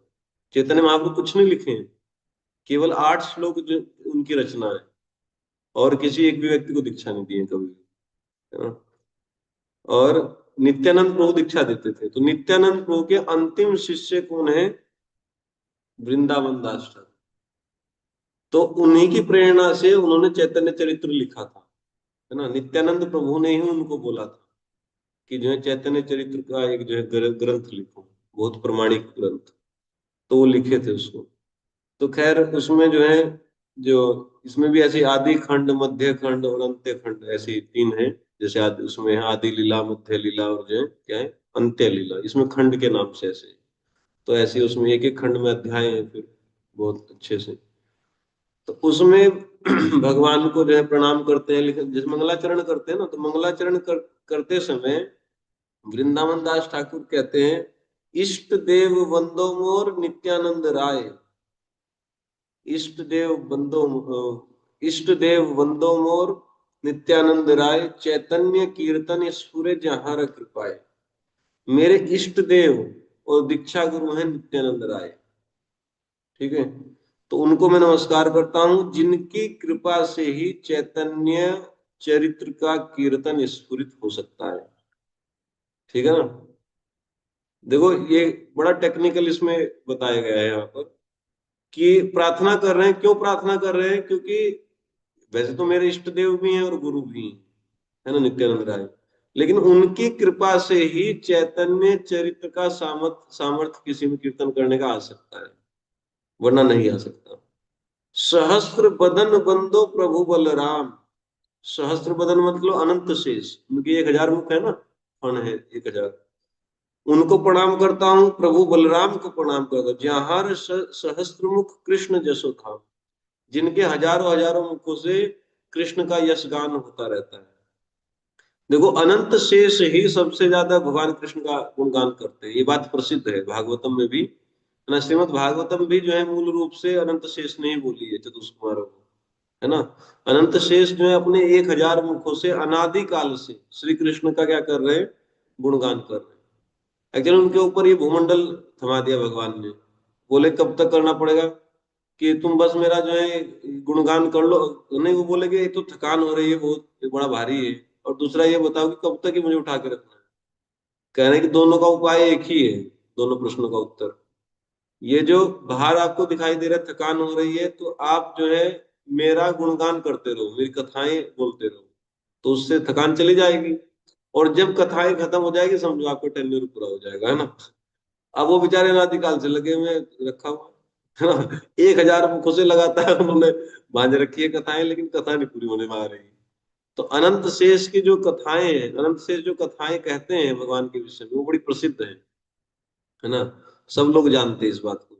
तो कह रहे हैं कि अनंत शेष जो है सहस्त्र मुखों से कृष्ण का यशोगान करते हैं, ठीक है। तो ऐसे अनंत शेष को प्रणाम, बलराम जी को प्रणाम। तो बलराम और अनंत शेष कहां से आ गए, है ना। ये जो प्यार है, इससे पहले वाले में है कि मैं अपने इष्ट देव और कार्य की सिद्धि के लिए, है ना, कि भक्तों का वंदन करने के बाद अब मैं अपने कार्य की सिद्धि के लिए जो मैं ग्रंथ लिखने जा रहा हूँ ये सिद्ध हो जाए। अब मैं अपने इष्ट देव और दीक्षा गुरु को प्रणाम करता हूँ, नित्यानंद प्रभु को, जिनकी कृपा से ही चैतन्य चरित्र का कीर्तन करने का सामर्थ्य किसी व्यक्ति में आता है ना, चैतन्य लीला स्फुरित होती है। क्यों? क्योंकि यही अनंत शेष है और यही बलराम। और ये बात सबको पता है कि अनंत शेष श्री कृष्ण का यशोगान करते हैं। जे प्रभु चैतन्य जस सहस्त्र का मुखे, गायते आछेन प्रभु संकर्षण। देखिए संकर्षण रूप में नित्यानंद प्रभु ही चैतन्य महाप्रभु की लीलाओं को लगता है कि जैसे हजार हजार मुखों से कहते हैं, है ना। देखो चैतन्य महाप्रभु की लीला में तो ना तो अनंत शेष है ना बलराम है, यहाँ तो नित्यानंद प्रभु ही है ना। तो ऐसा प्यार है, जे प्रभु चैतन्य जस सहस्त्र का मुखे, उन प्रभु को प्रणाम करता हूं जो चैतन्य का जस गाते हैं हजार हजार मुख से। गायते आछेन प्रभु संकर्षणा रूप, ऐसा लगता है जैसे संकर्षण का रूप ले लिए जब नित्यानंद प्रभु जो गुणगान करने लगते हैं चैतन्य महाप्रभु का। महारत्न थुई जेन महाप्रिय स्थाने, जशो रत्न भंडार श्री अनंत वदन। देखो कोई व्यक्ति होता है वो सबसे बहुमूल्य वस्तु कहाँ रखता है? जो बहुत प्रिय स्थान होता है उसके पास रखता है कि नहीं? हाँ। जैसे किसी के पास बहुत सुंदर जो है मान लीजिए हीरा है ना, और वो किसी स्त्री से बहुत प्रेम करता है तो उसको दे देगा जाकर। यही करता है ना भाई। मान ली धन है, संपत्ति है, जो बहुत प्रिय व्यक्ति होता है उसके स्थान पे रखता है ना। अपने लड़के के नाम अपनी संपत्ति कर देता है, दूसरे के लड़के के नाम तो करता नहीं कुछ भी, 1 रुपया, है ना। तो जो अपना सबसे प्रिय होता है उसी को सब सारी संपत्ति देता है। इस संसार में भी देखा जाता है। तो ऐसे ही चैतन्य महाप्रभु या भगवान कृष्ण ने क्या किया है, महारत्न थुई जेन महाप्रिय स्थाने, बहुमूल्य रत्न को जैसे अपने अति प्रिय व्यक्ति के पास सुरक्षित रखा जाता है, उसी प्रकार जशो रत्न भंडारा श्री अनंत वदन। भगवान श्री कृष्ण ने अपना जो यश है, पवित्र कीर्ति है भगवान श्री कृष्ण की या चैतन्य महाप्रभु की, उन्होंने जो है कहा श्री अनंत वदन, अनंत के मुख में रख रखा है ना। आई बात समझ? तो अनंत बहुत प्रिय है इसका मतलब, है ना। समझ रहे भाई? भगवान का यश ही तो सबसे महत्वपूर्ण चीज है भगवान के पास। भगवान का यश मतलब उसमें नाम रूप गुण लीला सब आ जाएगा, उसी तो यश पड़ा हुआ है। नाम कैसा है सोचिए भगवान का, यद विभेति स्वयं भयम, है ना। भयभीत हो जाता है काल भी, महाकाल भी भगवान के नाम से। सोचिए, है ना। महाकाल भी भयभीत हो जाता है जिसके नाम से। नाम कैसा है ना, सोचिए। नाम से सारी चीजें मिल जाती है इस संसार में, है ना। भगवान साक्षात नाम के रूप में, कैसे हम पढ़ते हो, नाम नाम अकारी बहुधा निज सर्व शक्ति। मुझे जो है 8 जो शिक्षा अष्टकम के श्लोक है वो सबसे अच्छा यही लगता है। नाम नाम अकारी बहुधा निज सर्व शक्ति, बहुधा निज सर्व शक्ति ना। नाम नाम अकारी, नाम नाम मतलब बहुवचन में, नाम नाम बहुत बहुत नाम, अकारी मतलब प्रकट हुए हैं आप, बहुधा, नाम नाम अकारी बहुधा, है ना। बहुत नामों के रूप में आप प्रकट हुए हैं। निज सर्व शक्ति तत्रा अर्पिता, और इन नामों में अपनी निजी सारी शक्तियां आपने अर्पित कर दी हैं। निज सर्व शक्ति तत्रा अर्पिता नियमितः स्मरणे न कालः। उसके बाद भी आप बहुत बहुत नामों के रूप में प्रकट हुए हैं, और आपने अपनी निजी, है ना, पर्सनल स्वरूप शक्ति, इंटरनल एनर्जी सारी उसके अंदर अर्पित कर दी है, इन्वेस्ट कर दी है नामों में अपने। और तत्रार्पिता इस नियमितः स्मरणे न काल, और कोई नियम नहीं है स्मरण का, किस काल में स्मरण करना है किस काल में नहीं करना है। कभी भी कोई व्यक्ति नाम जप कर सकता है भगवान को, है ना। आगे दुर्दैवम दुर्दैवम ईदृशम, दुर्दैवम ईदृशम यह एतादृशी तव कृपा। अजनी अनुराग, है ना। ईदृशी दुर्दैव, देखो तो मेरे इस दुर्दैव को, है ना, मेरा दुर्भाग देखो, मेरा दुर्भाग ऐसा है। ईदृशी, है ना, देखो कैसा मेरा, है ना। ईदृशी मतलब देखो ऐसा मेरा दुर्दैव है क्या, दुर्दैवम ईदृशीम यह न अजनी अनुराग, कि इन नामों में, यह मतलब इन नामों में, अजनी मतलब उत्पन्न नहीं हो रहा है अनुराग, ये मेरा दुर्दैव है। ठीक है।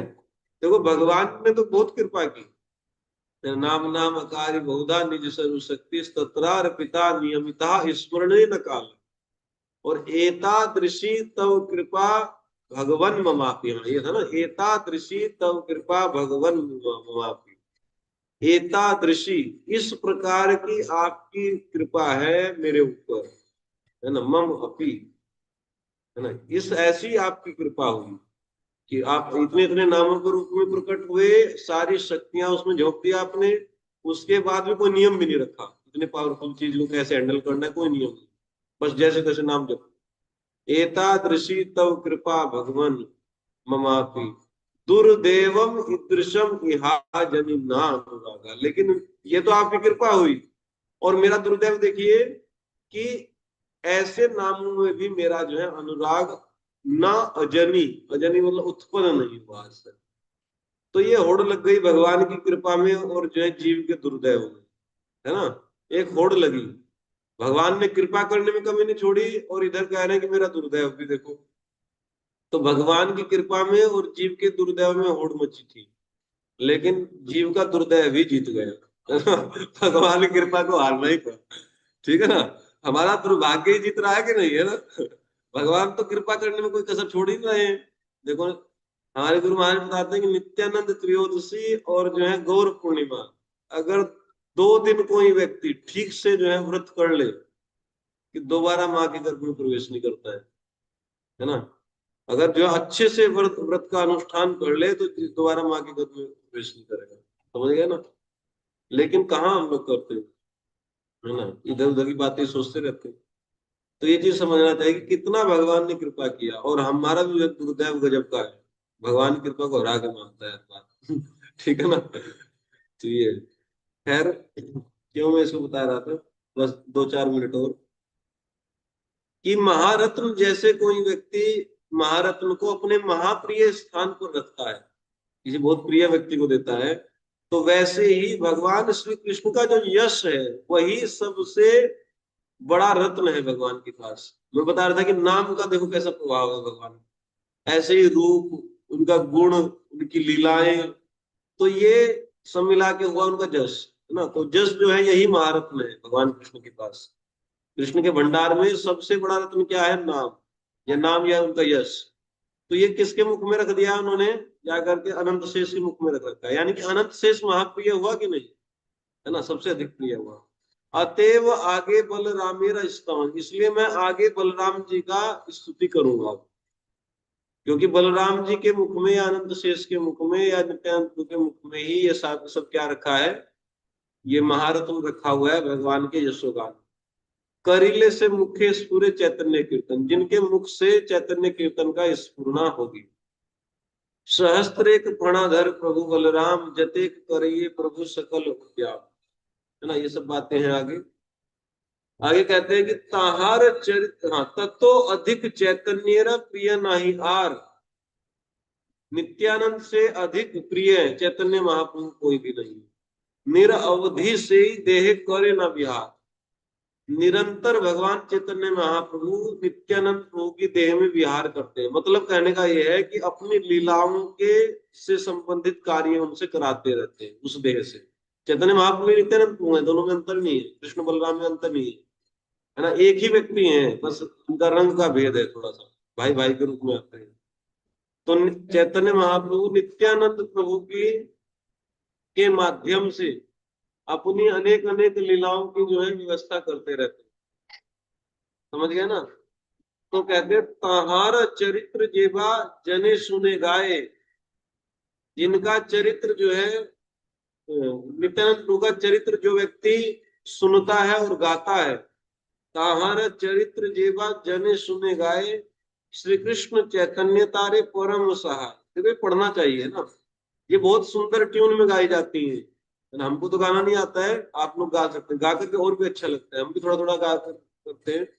ताहर चरित्र जेबा जने सुने गाए, श्री कृष्ण चैतन्य तारे परम सहाय, महाप्रीत हन ताने महेश पार्वती, जीवाय स्फुरये तारा शुद्धा सरस्वती। ना बहुत सुंदर ट्यून में गाते थे गौर गोविंद महाराज जी। कहते हैं कि नित्यानंद प्रभु का चरित्र जो व्यक्ति सुनेगा और गाएगा, श्री कृष्ण चैतन्य महाप्रभु जो है उनकी परम सहायता करेंगे लोगों को, जो नित्यानंद प्रभु का जो है चरित्र गाएगा और सुनेगा। तो बताइए, देखो आप लोग ये सुने होंगे, हम लोग ये बार बार बोलते रहते हैं ना कि भाई भगवान चैतन्य महाप्रभु की कृपा चाहिए दिमागी पढ़ने के लिए, है ना। तुलसी महारानी की कृपा चाहिए, जप करने से पहले हरिदास ठाकुर की शरण लो, है ना। सुने ये बातें भक्तों के मुख से। तो कभी कभी ये पूछना चाहिए कि इसका मतलब क्या होता है? ये नहीं आता आपके दिमाग में? कुछ लोग सोचते हैं कि बस ऐसे हाथ जोड़ लें तो होगी शरण, है ना, ऐसे सोचते ना।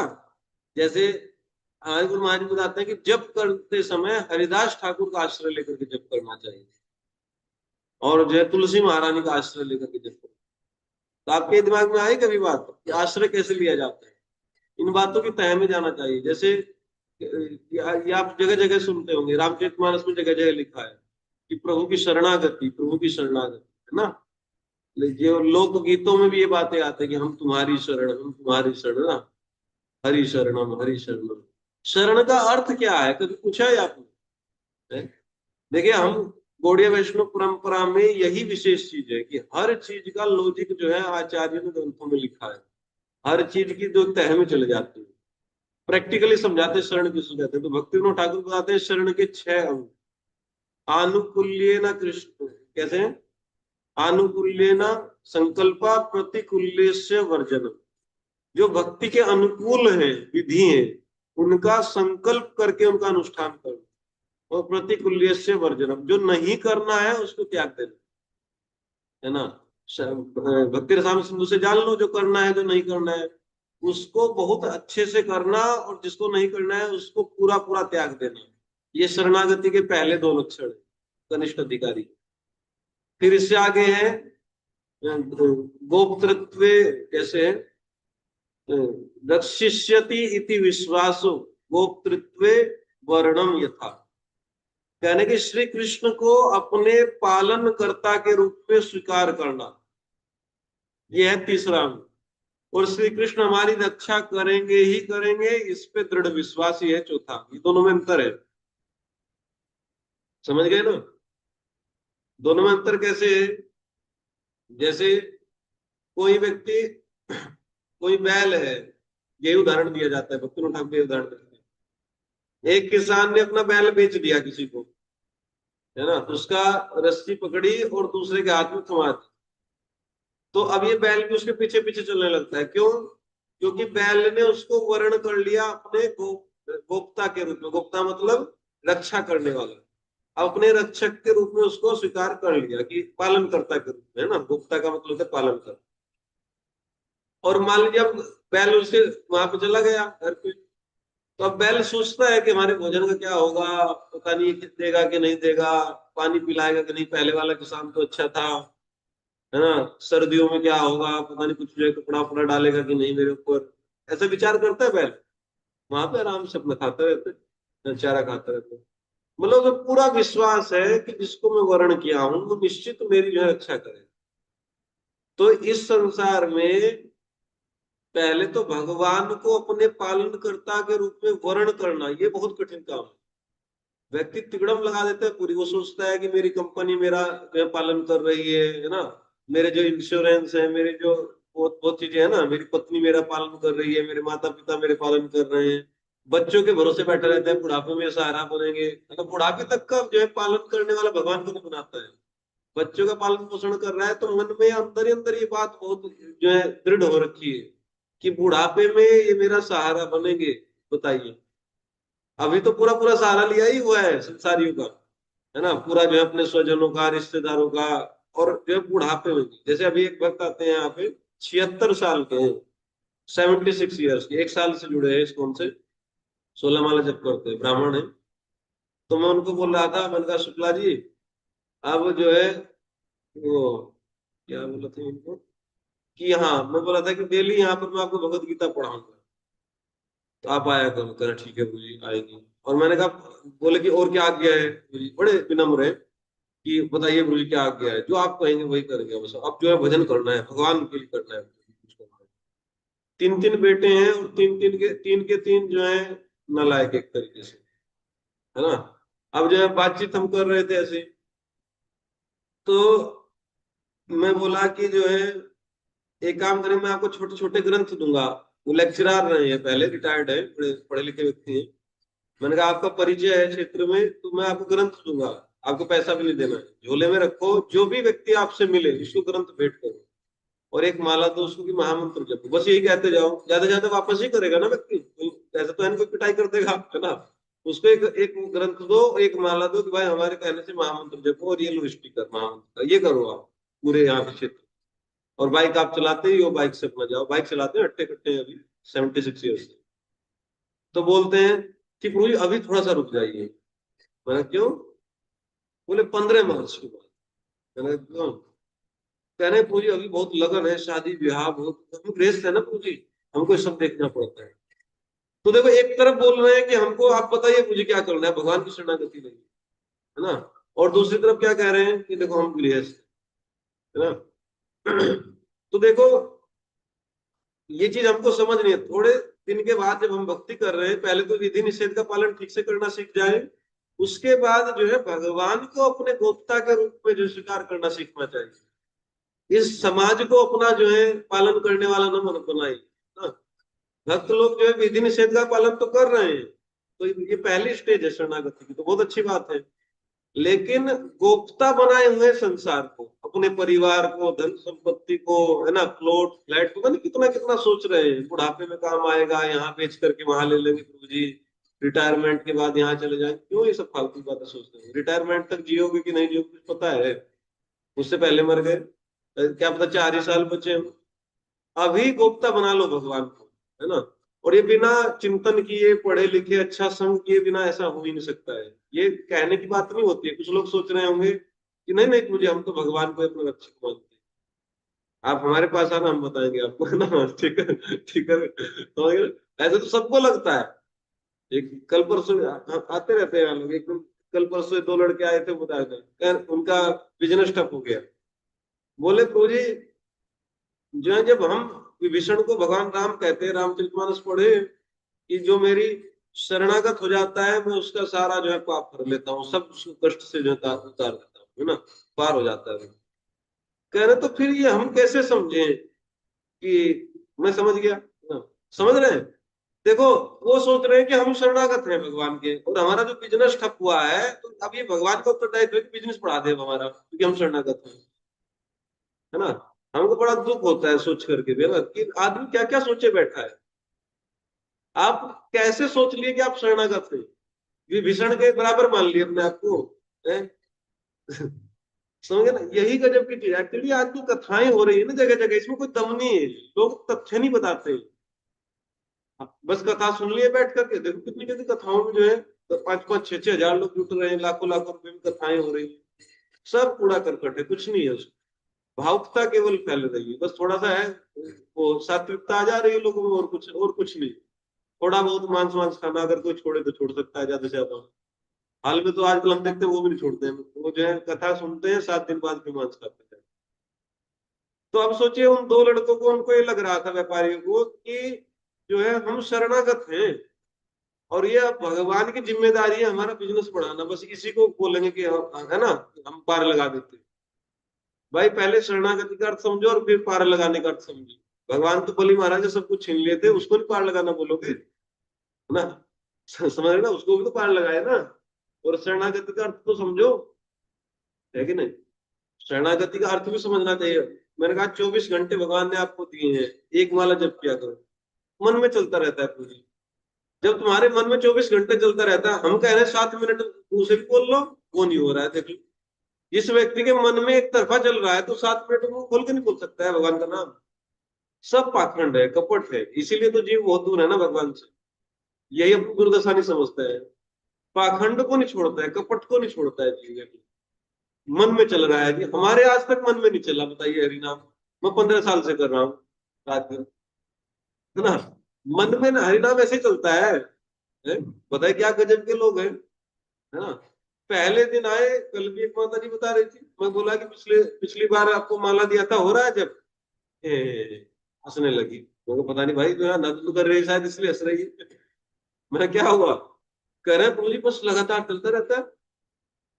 मैंने कहा लगातार माला जब कर, यहाँ जब ऑटो में बैठ के स्कूल जाती हूँ तब जब करती हुई जाती हूँ मन में। कह रहे मन में चलता रहता है। स्कूल में जब मैं बच्चों को पढ़ाती हूँ मन में चल रहा है, कुकिंग करते मन में चल रहा है। मैंने कहा भाई तेरे से दीक्षा ले लूं फिर मैं, है ना, संन्यास दीक्षा तुझसे लूं। एक तरफा मन में लगातार ही नाम जप किए जा रही है, तो भगवान हृदय में बैठ गए होंगे आकर के, है ना। और 1 ही 2 दिन में ऐसा। तो ये समझना चाहिए कि शरणागति का लक्षण क्या है।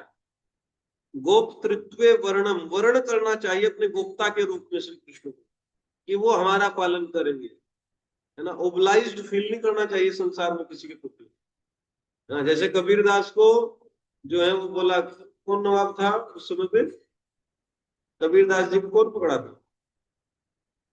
सिकंदर लोधी, है ना। सिकंदर उनको बताया कि सरकार बादशाह, ये जो एक वो है काफिर है कबीर, ये मुसलमान थे इसके माँ बाप, और ये जो है ये राम नाम जपता है, हरि नाम जपता है, तो वो इसको पकड़ के लाओ। तो कबीर को लाए दरबार में दिल्ली, वो जो है सिकंदर लोदी के दरबार में। तो जो दरबारी थे उन्होंने कहा, ए बादशाह के सामने जो सलाम कर, सर झुका। कबीरदास जी बहुत विनम्र व्यक्ति थे, साधु थे, लेकिन जो है ऐसी सत्य के सामने वो झुकते नहीं थे, बड़े हट्टी थे। कबीरदास जी बड़े बहादुर साधु हुए, है ना। देखो आप कबीरदास जी का आप दोहे जानते होंगे कि कहत कबीर सुनो भाई साधु, है ना। साधुओं की जितनी दवाई की है ना कबीरदास जी की, और कोई नहीं किया है ना। ठीक है, ये साधुओं की भी दवाई करते थे। पाखंड का इतना विरोध किया है, इतना विरोध किया है, हिंदुओं का भी मुसलमानों का भी खूब बढ़िया से करते थे, है ना। ये जो आजकल त्रिशूल लेकर के चलते हैं साधु, देखे ना, तलवार त्रिशूल अखाड़ों में देखना कैसे कैसे। तो उसमें एक उनका दोहा है, उसमें बताते थे, बोलते हैं कि नारद मुनि कभी बंदूक लेकर के चलते थे, नारद मुनि तो वीणा लेकर के चलते थे। कभी किसी साधु को देखा है कभी जो त्रिशूल उठाए, भाला उठाए, तलवार उठाए, है ना। कह रहे क्या तुमने अपना ये सब बिगाड़ लिया। खैर मुसलमानों को भी बोलते थे, है ना, कंकड़ पत्थर इकट्ठा करके और मस्जिद ली बनाए, है ना, और उस पे बैठ के मुल्ला जो है बोल रहा है, चिल्ला रहा है कि क्या बहरा हुआ खुदा है कि क्या खुदा बहरा हो गया कि तुम इतना चिल्ला रहे हो, अरे चुपचाप बैठ के भजन करो अपना। तो वो ऐसे डरते नहीं थे किसी से। तो सिकंदर लोदी ने बुलाया उनको, तो वो सब लोग बोले कि सलाम कर, सर झुका। बोले कि सर तो नहीं झुकता कह रहे कि ये तो एक ही के सामने झुकता है, झुकता ही नहीं, ये सलाम होता ही नहीं, किया ही नहीं। कह रहे इस काफिर को जो है इसको डुबो दो, है ना, नाव में बांध के ले जाओ और गंगा जी में बीच में डुबो करके आना, है ना। पत्थर बांध देना इसकी गर्दन में और इसके हाथ पीछे बांध देना। तो ऐसा ही किया, नाव में उसको जो है पकड़ के वाराणसी में और गंगा जी में डुबो दिया कबीरदास जी को। और वो जितने भी सैनिक थे अपना छोड़ करके आ गए। जब इस किनारे आए तो उस तरफ से आवाज आ रही थी, हम ना मरे मरी है संसारा, है ना, गीत गा रहे थे कह रहे कि हम तो नहीं मरेंगे, पूरा संसार मर जाएगा, है ना, ये कौन है। फिर देखे उधर वही खड़ा है किनारे कह रहे हम ना मरे मरी है संसारा, हमको मिला है जियावन हारा, हमको जिया जीवाने वाला मिला है, हम ना मरे मरी है संसार। बहुत सुंदर पद है, सुनना कभी, है ना।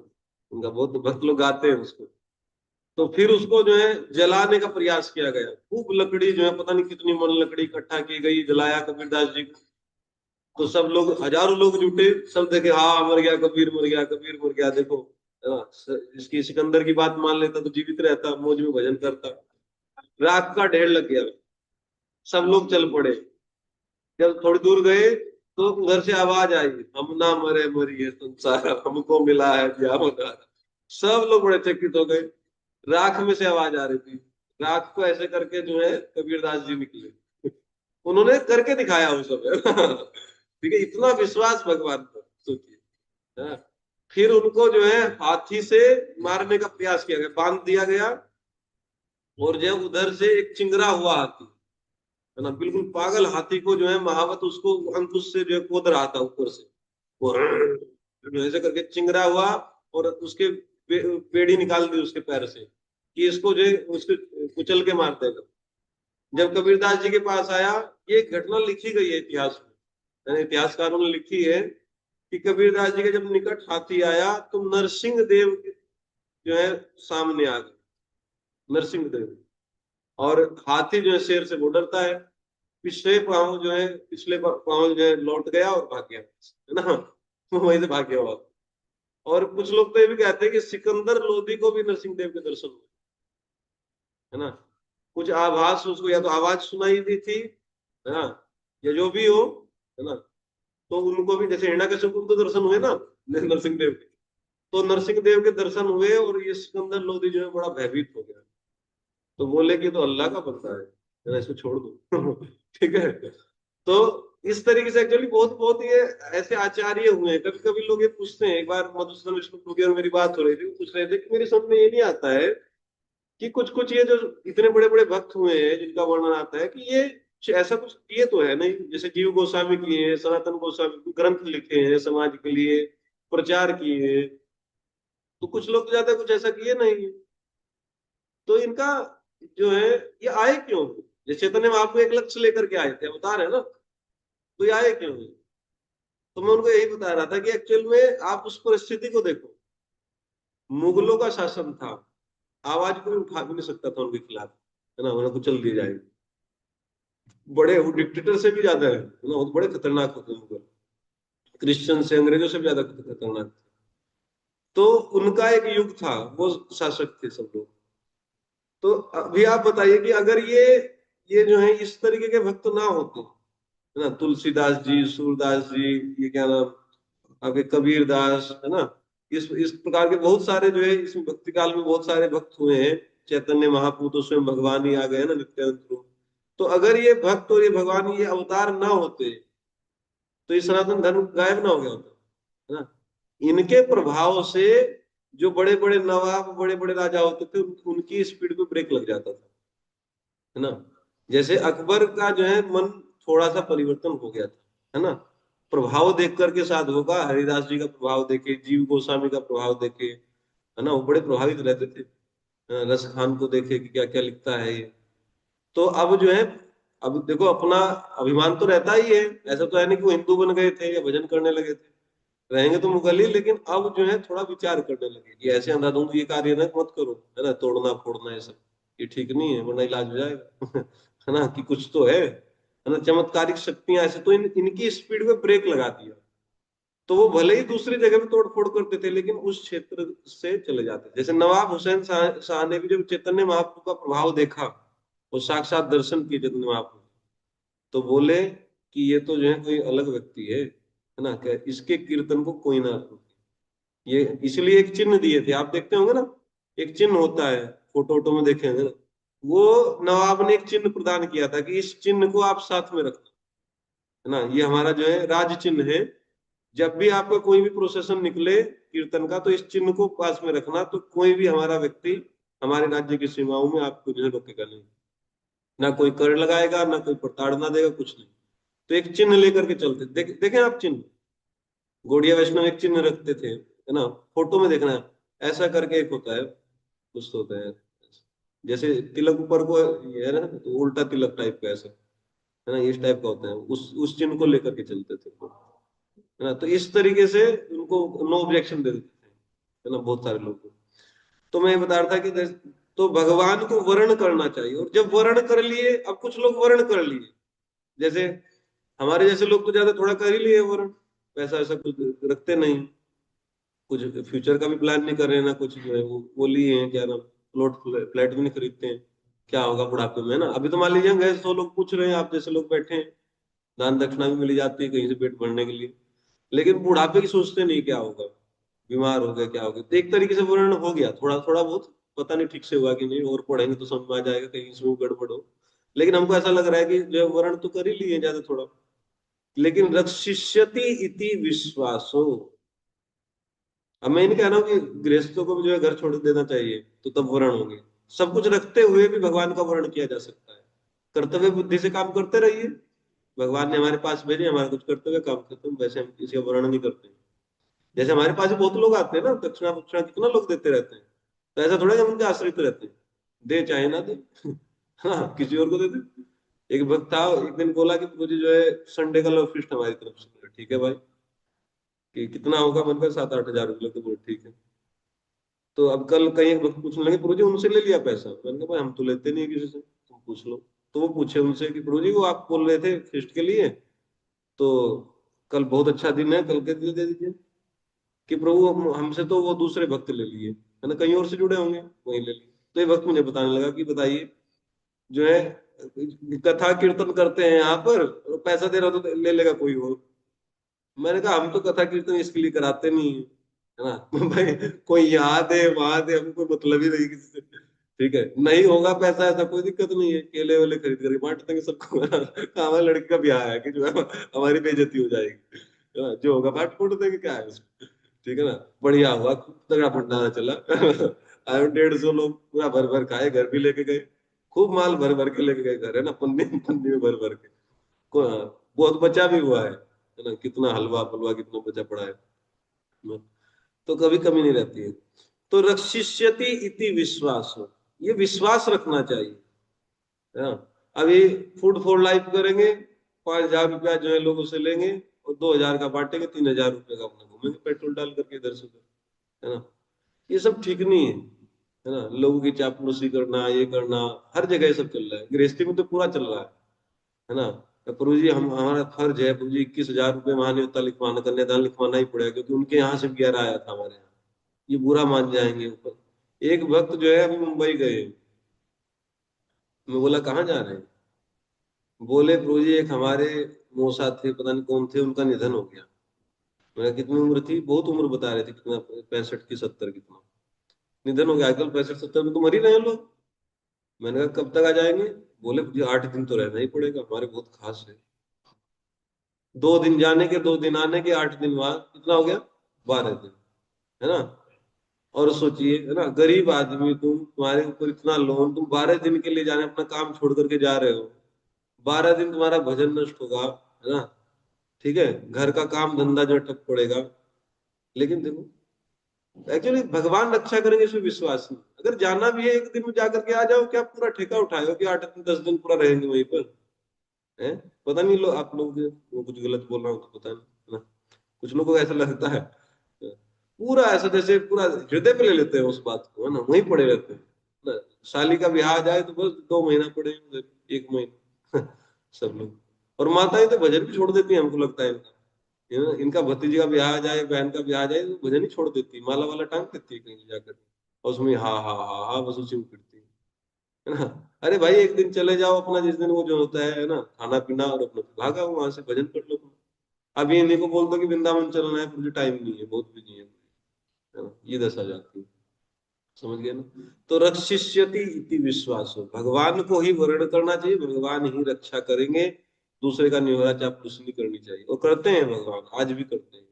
भगवान का व्यवहार बदला नहीं। जैसे प्रहलाद की रक्षा किए थे, ऐसे आज भी करते हैं। तो प्रहलाद बनो तो बने तो सही, है ना। रक्षिष्यति इति विश्वासो, ये है चौथा जो है वो, क्या बोलते हैं, लिम्स, शरणागति का अंग। पांचवा है कैसे, आत्मनिक्षेप कार्पण्य। कार्पण्य मतलब विनम्रता, ह्यूमिलिटी, है ना।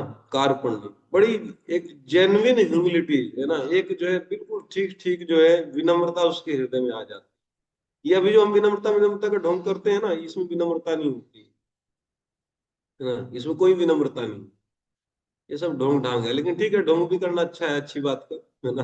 किसी दिन आ ही जाएगी, समझ रहे ना। बातें ऐसी ऐसी लोग बोलते हैं, विनम्रता, है ना। असल में जो उत्तम अधिकारी होता है उसी में विनम्रता होती है, ठीक से समझिए ना। विनम्रता किसमें होती है? उत्तम अधिकारी में होती है ना? वरना लोग ऐसे ही बोला करते हैं। तो ह्यूमिलिटी, बहुत उदाहरण इसके दे सकते हैं, लेकिन ठीक है। कार्पण्य, आत्मनिक्षेप, आत्मनिक्षेप मतलब सर्वस्व भगवान को जो बता देना, है ना। अपनी मन बुद्धि अहंकार सब कुछ भगवान को अर्पित कर देना, शरीर संसार सब कुछ, है ना। ये तो पहले दो होते हैं कनिष्ठ अधिकारी के लिए, और पहले दो और बीच के दो, 4 मिलाकर के होते हैं मध्यम अधिकारी के लिए, और ये पहले 4 और लास्ट के दो, 6 मिलाकर के होते हैं उत्तम अधिकारी के लिए, है ना। कनिष्ठ अधिकारी की जो है शरणागति बस यही है कि वो जो है जो करना है उसको करे, और जो नहीं करना है उसको ना करे, है ना। 4 नियम पालन करे अच्छे से, है ना। उनका त्याग कर दे महापाप का, और 16 माला करे, इसी को मान लिया जाएगा कि शरणागत है कनिष्ठ अधिकारी के स्तर पर। मध्यम अधिकारी में गोप्तृत्व वर्णम यथा, और जो है रक्षिष्यति इति विश्वास। और बाकी जो दो है आत्मनिक्षेप और कार्पण्य, है ना। आत्मनिवेदन और जो है विनम्रता, मतलब अतिशय विनम्रता हृदय में आ जाए, जैसे प्रभुपाद जी के हृदय में, कि हमको तो कोई आशा नहीं है, एक ही आशा है कि हमारा कोई एक आधा शिष्य भगवत धाम जाएगा, तो उसके संबंध से भगवान हमारी ओर भी देखेंगे। प्रभुपाद जी ऐसे बोलते थे, बताइए, है ना। उनको हिप्पियों को, है ना, कह रहे कि इनमें से कोई एक भगवत धाम जाएगा, ये बेचारे बहुत अच्छे हैं, सब कुछ छोड़ दिए भगवान के लिए। एक आधा कोई भगवत धाम चला गया इसमें से एक व्यक्ति, तो हमारा नाम कहीं पे आ ही जाएगा कि इसका गुरु कौन है, भगवान की नजर पड़ेगी, तो कुछ ना कुछ सूर्य मंगल होगा जब भगवान की दृष्टि में हम आएंगे। ये प्रभुपाद जी जो है दैन्यतम बोल रहे हैं, कहीं ऐसा नहीं कि कहीं लेख में लिख रहे हैं, ऐसे ही रूम कन्वर्सेशन की बात है, किसी व्यक्ति से बोलना कि हमको तो कोई भी आशा नहीं है, क्योंकि हमारे कर्म ही ऐसे, बताओ उनके कर्म खराब है। भक्ति विनोद ठाकुर बोल रहे हैं कि सारा जीवन बर्बाद कर दिया, अब बुढ़ापे में कांदी या कातर गति, है ना, अब रो रहा है भक्ति विनोद, अब क्या होगा रोने से, जीवन तुमने ऐसे नाश कर दिया। भक्ति विनोद ठाकुर अपने आप को कह रहे हैं कि मैंने पूरा जीवन नाश कर दिया, है ना, ऐसे ही पड़ा रहा संसार में, है ना, पहले पढ़ाई किया, फिर इधर उधर धनुपार्जन किया, बेटा बेटी बहू इसी के चक्कर में मरता रहा, और अब जो है वार्धक्य खोना भक्ति विनोदा कांदी या कातर गति।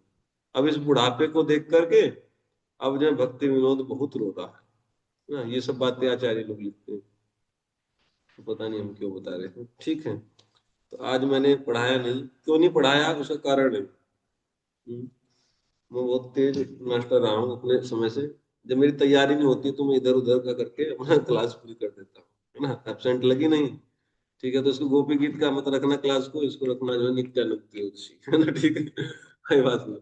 मैंने सोचा कि भाई क्लास हो जाए तो अच्छा है, क्योंकि भक्त लोग क्या करेंगे, सोएंगे, है ना, ठीक है, सो रहे थे कई एक लोग, तो सचिदानंद तो सो ही रहा था जब मैंने फोन उठाया, फोन किया, है ना, तो जो है इसलिए मैंने सोचा कि भाई ये क्रम तोड़ना ठीक नहीं है, संडे है तो कुछ हो ही जाएगा।